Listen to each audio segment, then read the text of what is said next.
Kisah lucu Abu Nawas. Para pejabat istana yang belum pernah lihat gajah.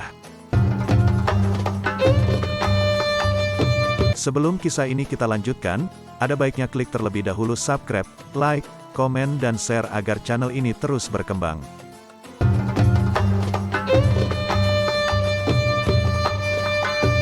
Suatu sore Abu Nawas duduk santai bersama Baginda Raja Harun al-Rasyid di sudut istana. Dari kejauhan sejumlah menteri menyaksikan mereka dengan wajah iri. Apa hebatnya Abu Nawas bisa duduk santai dengan Baginda Raja? Celetuk salah seorang menteri kepada rekannya. Sementara itu Baginda Raja dan Abu Nawas terus asik mengobrol sambil diselingi tawa. "Abu, kenapa ada sebagian pejabat istana tidak suka sama kamu?" tanya Baginda di sela percakapan mereka. Abu Nawas hanya tersenyum dan menjawab, "Mungkin mereka belum kenal dengan baik siapa hamba." Jawab Abu Nawas coba merendah. "Belum kenal bagaimana?" tanya Baginda Raja selanjutnya. Sembari garuk-garuk kepala, Abu Nawas menjawab, "Mungkin mereka hanya mengenal saya sedikit dan itu pun yang buruk-buruk saja," ujar Abu Nawas. Baginda tidak bisa mengerti dalih Abu Nawas itu, sebab tentang siapa Abu Nawas sudah dijelaskan kepada para pejabat istana. Daftar riwayat hidup Abu Nawas pun sudah diketahui semua pejabat istana. "Saya dengar Baginda mendatangkan gajah dari negeri lain," tanya Abu Nawas seakan mengalihkan pembicaraan. "Hei Abu, kamu jangan mengalihkan pembicaraan," sergah Baginda Raja. "Tidak yang mulia, hamba tidak mengalihkan pembicaraan," jawab Abu Nawas buru-buru. "Ini ada kaitannya dengan pertanyaan Baginda Raja tadi.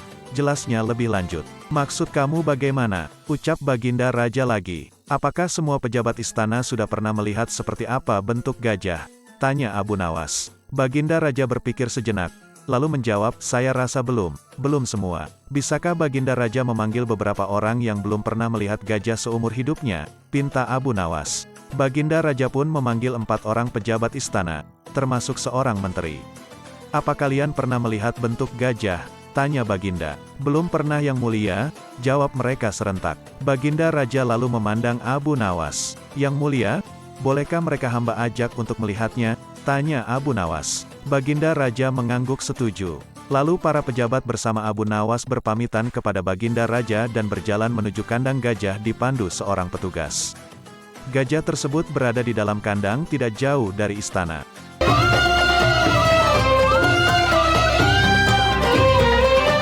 Begitu mereka tiba di kandang gajah, Abu Nawas memadamkan semua lampu penerangan yang ada sehingga menjadi gelap gulita. Mereka tidak bisa melihat apapun.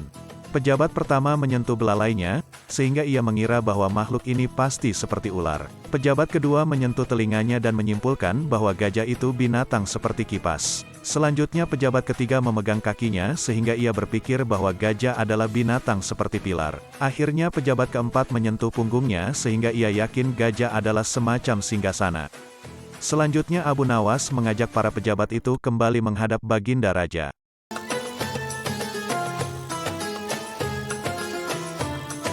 Setibanya mereka kembali menghadap Baginda, Abu Nawas meminta para pejabat istana untuk menceritakan pengetahuan mereka tentang gajah. "Coba jelaskan seperti apa gajah itu kepada Baginda," pinta Abu Nawas. Tidak seorang pun bisa menggambarkan gajah dengan sempurna. Lantaran hanya menyentuh sebagian makhluk itu, maka setiap orang hanya mengacu pada apa yang mereka simpulkan. "Begitulah yang mulia, mereka tidak mengenal gajah dengan benar karena mereka dalam kegelapan dan terburu-buru mengambil kesimpulan." Baginda Raja mengangguk-nganggukan kepalanya tanda mengerti. "Ternyata memang butuh waktu dan pikiran yang jernih tanpa sikap iri untuk mengenal dirimu," ujar Baginda puas. Acara ngerumpi sore pun berakhir dengan kepuasan di wajah Baginda Raja.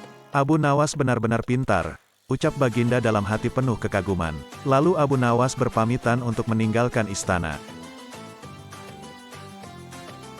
Pesan, jangan cepat menyimpulkan sifat dan karakter seseorang sebelum kita benar-benar mengenalnya. Bisa jadi apa yang kita anggap baik adalah fata morgana, atau apa yang kita anggap jelek adalah kamuflase. Hidup adalah misteri.